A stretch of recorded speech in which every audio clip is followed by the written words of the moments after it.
सो दोस्तों आज हम कंटिन्यू करेंगे क्लास 10th का chapter number 2 that is acid basis and salt. तो यार ये बेसिक कॉन्सेप्ट अब हमारा क्लियर है एकदम। एसिड्स क्या होते हैं, बेसिस क्या होते हैं, स्ट्रॉन्ग एसिड कौन से हैं या वीक एसिड कौन से हैं, राइट।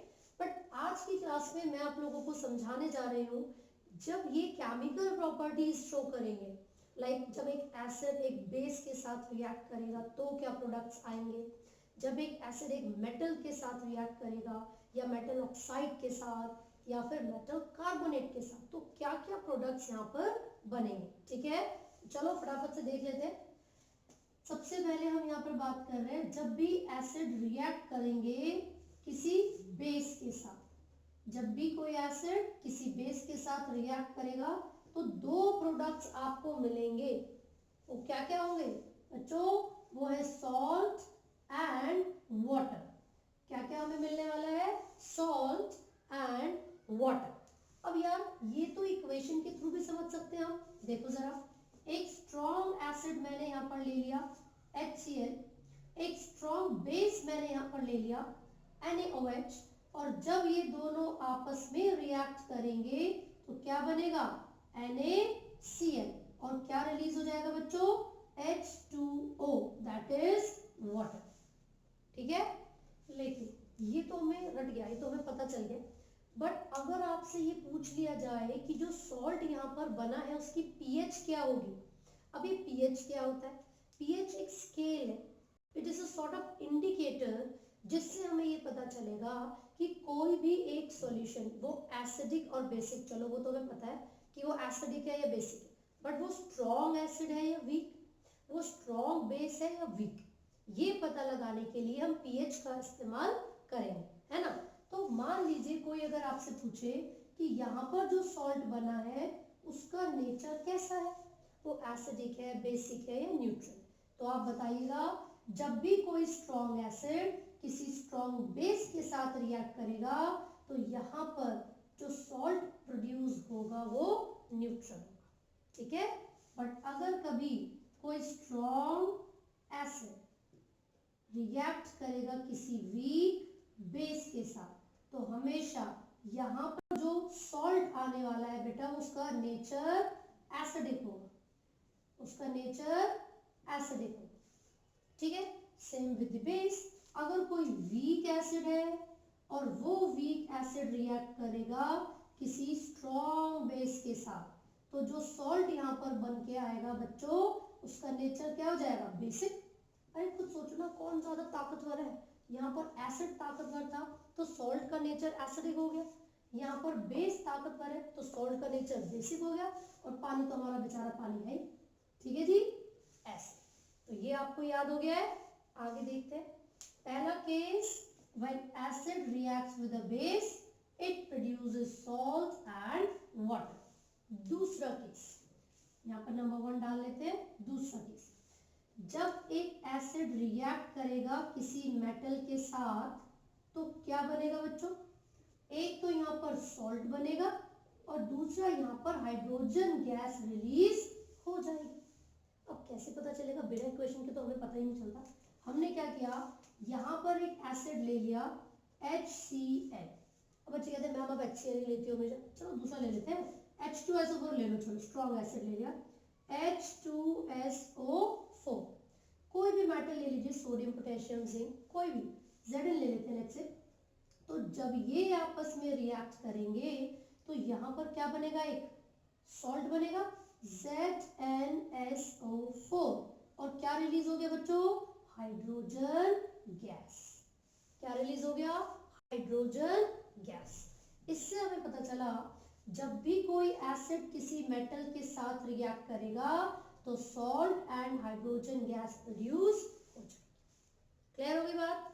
थर्ड, अगर कोई एसिड रिएक्ट कर रहा है, अगर कोई एसिड रिएक्ट कर रहा है किसी मेटल कार्बोनेट के साथ, मेटल कार्बोनेट, तो क्या बनेगा? अब मेटल में सोडियम पोटेशियम जिंक कुछ भी ले लो, कार्बोनेट का मतलब है CO3। क्या मतलब है? CO3। तो यहाँ पर तीन चीजें बनेंगी बच्चों, सॉल्ट, वाटर और इसी के साथ यहाँ पर कार्बन डाइऑक्साइड गैस रिलीज हो जाएगी। कैसे पता है, देखो जरा। अब ले लिया हमने जिंक या कोई और भी आप ले सकते हो, मेटल कार्बोनेट, एसिड में हमने HCl ले लिया है, और अगर वो किसी मेटल कार्बोनेट के साथ रिएक्ट करेगा तो क्या बनाएगा भैया? ये जो मेटल कार्बोनेट है, अगर जिंक पसंद नहीं आ रहा तुम्हें तो मैं सोडियम ले लूं। चलो Na2CO3 ले लेते हैं। क्या आप लोगों को पता है Na2CO3 किसका फॉर्मूला होता है? वॉशिंग सोडा का। पॉइंट वाटर भी यहाँ पर प्रेजेंट होंगे। तो हमें पता चला कि जब भी एक एसिड एक मेटल यानी कि मेटल सोडियम कार्बोनेट यानी कि CO3 के साथ रिएक्ट करेगा तो यार एक सॉल्ट बनेगा, वाटर बनेगा और कार्बन डाइऑक्साइड गैस रिलीज होगी। तो सॉल्ट कौन सा बन रहा है? NaCl। ठीक है जी। अब ये हाइड्रोजन उस ऑक्सीजन के साथ भी रिएक्ट करेगा ताकि वाटर रिलीज हो सके, और कौन सी गैस यहाँ पर निकल रही है भाई साहब? Carbon dioxide. कौन सी गैस निकल रही है बच्चों? Carbon dioxide. तो जब भी कभी एक मेटल कार्बोनेट रिएक्ट करेगा किसी एसिड के साथ, so it will produce salt, water and carbon dioxide gas, है ना? पता है कैसे पता चला कि ये कार्बन डाइऑक्साइड गैस ही प्रोड्यूस कर रहा है? शायद आप लोगों ने सुना होगा कि जो ये गैस है carbon dioxide gas, it turns lime water milky. ये करती क्या है, मैं ब्रैकेट में आपको समझा देती हूँ बच्चों। जब भी ये स्लेट लाइम यानी कि कैल्शियम हाइड्रोक्साइड के साथ रिएक्ट करती है तो फिर ये बना देती है CaCO3, और इस CaCO3 का मतलब है, क्या नाम होता है इसका पता है आपको? इसको हम कहते हैं लाइम वाटर, और वाटर रिलीज हो जाएगा। तो यहाँ पर ये प्रेसिपिटेट है। क्या है बच्चों? ये एक प्रेसिपिटेट है जो कि सॉल्यूशन में मिल्की अपीयरेंस देता है। सॉल्यूशन में जो मिल्की अपीयरेंस आ रही है वो किसकी वजह से आ रही है? क्योंकि यहाँ पर CO2 प्रेजेंट थी, और जब उस CO2 ने कैल्शियम हाइड्रोक्साइड के साथ रिएक्ट किया तो यहाँ पर क्या हुआ? कैसी अपीयरेंस आई? Milky appearance.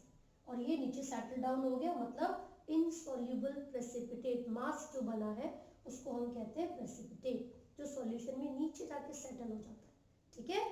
तो यहाँ पर हमने देखा क्योंकि इस रिएक्शन में जो गैस प्रोड्यूस हो रही थी वो लाइम वाटर को मिल्की कर रही थी। हमें कंफर्म हो गया भैया वो तो CO2 ही होती है, वो तो कार्बन डाइऑक्साइड होती है जो कि लाइम वाटर को क्या क्या टर्न कर देती है? मिल्की टर्न कर देती है। इससे हमें कंफर्म हो गया था। क्लियर हो गया? चलिए फोर्थ देखते हैं। फोर्थ, अब तो हमने यहाँ पर पढ़ा एसिड एक मेटल कार्बोनेट के साथ रिएक्ट कर रहा है। फोर्थ क्या होगा बेटा? ये समझाने के लिए मैंने आपको बताया था, आप चाहे तो स्क्रीनशॉट ले सकते हैं। हटा दूं ना आप इसको? चलो भाई, अब फोर्थ पॉइंट, अब हम देख रहे हैं कि अगर कोई एसिड किसी मेटल हाइड्रोजन कार्बोनेट के साथ रिएक्ट करे तो भैया जब भी कोई एसिड किसी मेटल हाइड्रोजन कार्बोनेट के साथ रिएक्ट करेगा तो सेम चीज आएगी बच्चों।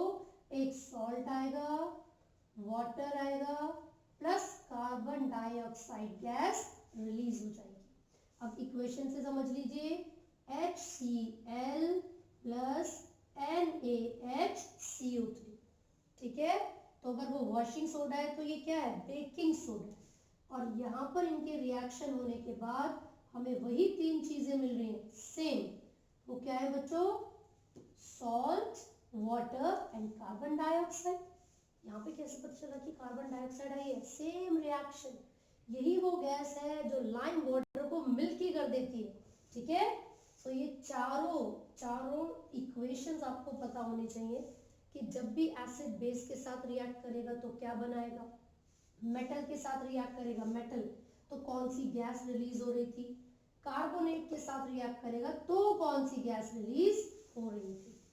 समझ आया? तो ये तो हमने एसिड्स के बारे में पढ़ लिया है। अब एक बार जरा मेटल ऑक्साइड भी देख लेते हैं, जब इतना पढ़ा है तो।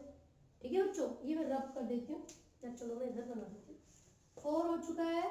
फिफ्थ हम यहाँ पर देख रहे हैं। फिफ्थ जब भी कोई एसिड किसी मेटल ऑक्साइड के साथ रिएक्ट करेगा तो क्या बनाएगा?